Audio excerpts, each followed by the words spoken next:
সেটা অবশ্যই নিয়ে আসছে স্মৃতি। এক মাসেই পালাবে আর্থ্রাইটিসের ব্যথা। ঠিকই শুনেছেন, এক মাসেই পালাবে আর্থ্রাইটিসের ব্যথা। আপনাকে নিয়ম করে পাতে রাখতে হবে এগুলি। কি খাবার আপনি খাবেন সকাল থেকে রাত, তার জন্য দেখুন পুরো ভিডিওটি। হেলথ প্লাসের এক দর্শক বন্ধু বহুদিন ধরেই আমাদেরকে কমেন্ট করে অনুরোধ করছেন, তার আর্থ্রাইটিস আছে, খুব কষ্ট পাচ্ছেন আর্থ্রাইটিসের ব্যথায়। পাতে এমন কি কি তিনি রাখতে পারেন যাতে আর্থ্রাইটিসের ব্যথা থেকে কিছুটা হলেও তিনি মুক্তি পাবেন, তার কথা ভেবেই আমাদের এই ভিডিও। তো অবশ্যই আর এমন অনেক বন্ধুরাও আছেন যাদের আর্থ্রাইটিসের সমস্যা রয়েছে, তারাও কিন্তু এই ভিডিওটি দেখতে ভুলবেন না। রাতে ভিজিয়ে রাখুন আমন্ড, বাদাম, ছোলা এবং কিশমিশ। সকালে খালি পেটে কিছু ছোলা, আমন্ড এবং কিশমিশ আপনি খেতে পারেন। 8 ঘন্টা পরে আপনি চা খাবেন, কিন্তু কখনোই দুধ চা খাবেন না চিনি দিয়ে। অবশ্যই যদি আপনি গ্রিন টি খান, চিনি ছাড়া আপনাকে চা খেতে হবে না। গুঁড়ো এখানে কোনো অপশন হতে পারে না। চিনি ছাড়া লিকার চা বা গ্রিন টি আপনি খান। এর 1 ঘন্টা পর আপনি ব্রেকফাস্টে আসুন। দেখুন, প্রথমেই আমাদেরকে মনে রাখতে হবে আর্থ্রাইটিস কেন বেড়ে যায়। এটি একটি বয়সজনিত কারণে হয় এবং হাড় ক্ষয়ে হয় বা চোট আঘাতে হয় বা শরীরের বিভিন্ন ইনফ্লামেশন, প্রদাহ থেকে হয়। এটার ব্যথা কেন বেড়ে যায় জানেন? ক্যালসিয়াম এবং ভিটামিন ডি এর অভাবে। ব্রেকফাস্টে আপনি খান ক্যালসিয়াম সমৃদ্ধ খাবার। সেগুলি কি কি? আপনি খেতে পারেন সয়াবিনের পরোটা, পনির পরোটা, পালং শাকের পরোটা। দেখুন কিভাবে বানাবেন সেটা ইউটিউবে সহজেই আপনি জানতে পারেন, বা আমাদেরও একটি ভিডিও আছে কমেন্টে, যার প্রথম লিংক আমরা দিয়ে দেব, সেটা দেখেও আপনি বানিয়ে নিতে পারেন। এই ক্যালসিয়াম ভরপুর পরোটাগুলো অবশ্যই আপনাকে কিন্তু একদম নামমাত্র তেলে বানাতে হবে, মানে যেখানে তেল না থাকার মতোই। আর যদি খুব ভালো হয় আপনি অলিভ অয়েলে খেতে পারেন, আর না হলে হালকা ঘি বা হালকা তেল একদম নামমাত্র সেটা ব্যবহার করুন। এছাড়াও কি কি খেতে পারেন? খেতে পারেন দুধে ওটস দিয়ে, সঙ্গে খেতে পারেন তার সঙ্গে পাকা কলা, খেজুর ছড়িয়ে। এটাও কিন্তু ক্যালসিয়ামের সমৃদ্ধ একটা দারুণ ব্রেকফাস্ট। এছাড়াও খেতে পারেন মুসুরির ডাল বা যে কোনো ডাল দিয়ে ডালিয়ার খিচুড়ি।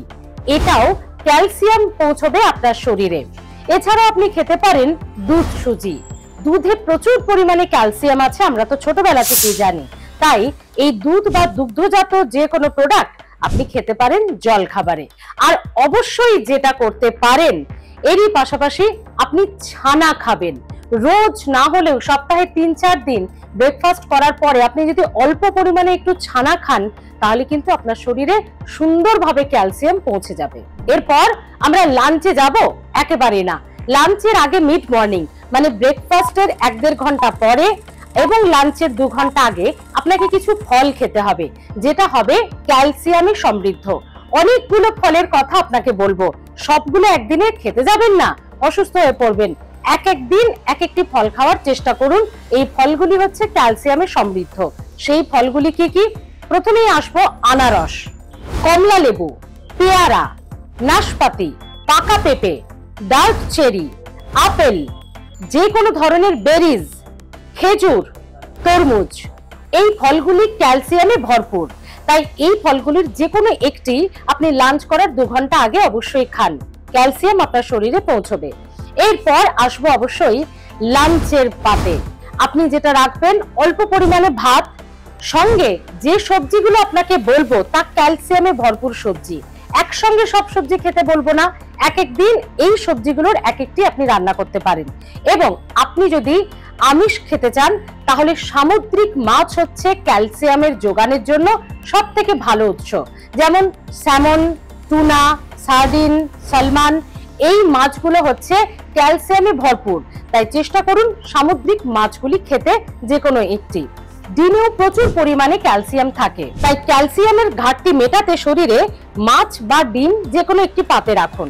এর সঙ্গে আপনি সবজিও রাখতে পারেন, বা যারা নিরামিষ আহার করবেন তাদের জন্য সবজিগুলো জানিয়ে দেব কোন কোনটি ক্যালসিয়ামে ভরপুর। কাঁচা কলা, ঢেঁড়স, বাঁধাকপি, ব্রকলি, ডুমুর, লাউ, মাশরুম, পালং শাক, পুঁই শাক, কলমি শাক।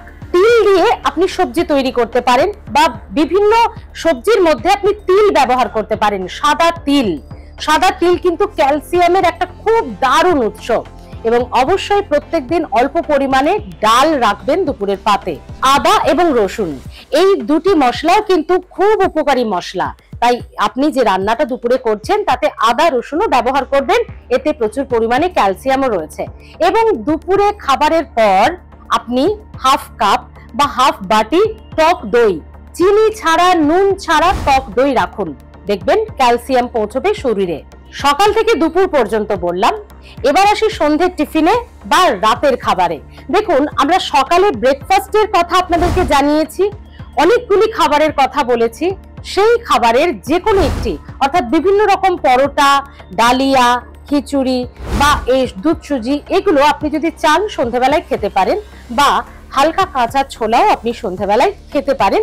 সেটাতে একটু স্যালাড করে, মানে টমেটো, শসা, কাঁচা ছোলা এগুলো বিভিন্ন ভাবে একটু স্যালাড করে মুখরোচক তৈরি করে, কোনো রকম ভাবে কিন্তু অতিরিক্ত তেল মশলা নয়, সেগুলো ছাড়া আপনি অবশ্যই সন্ধ্যাবেলায় খেতে পারেন হালকা মুড়ি দিয়ে।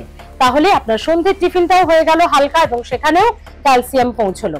এবার রাতের দিকে আপনি ওটসের রুটি খেতে পারেন বা লাল আটার রুটি খাবেন, যেটা শরীরের জন্য খুবই ভালো।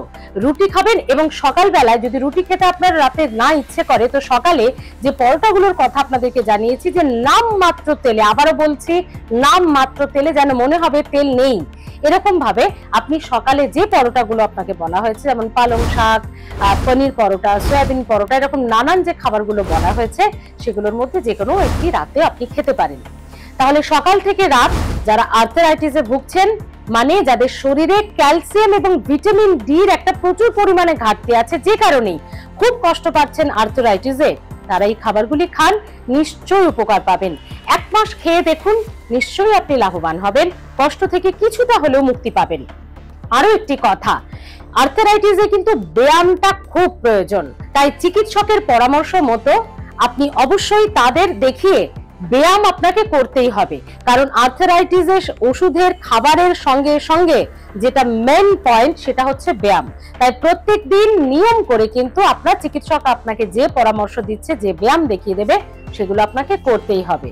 আর তার সঙ্গে অবশ্যই মনে রাখবেন আপনার পর্যাপ্ত বিশ্রামও প্রয়োজন। এগুলো করুন, আশা করি আর্থারাইটিসের সমস্যা থেকে কিছুটা হলেও উপশম পাবেন।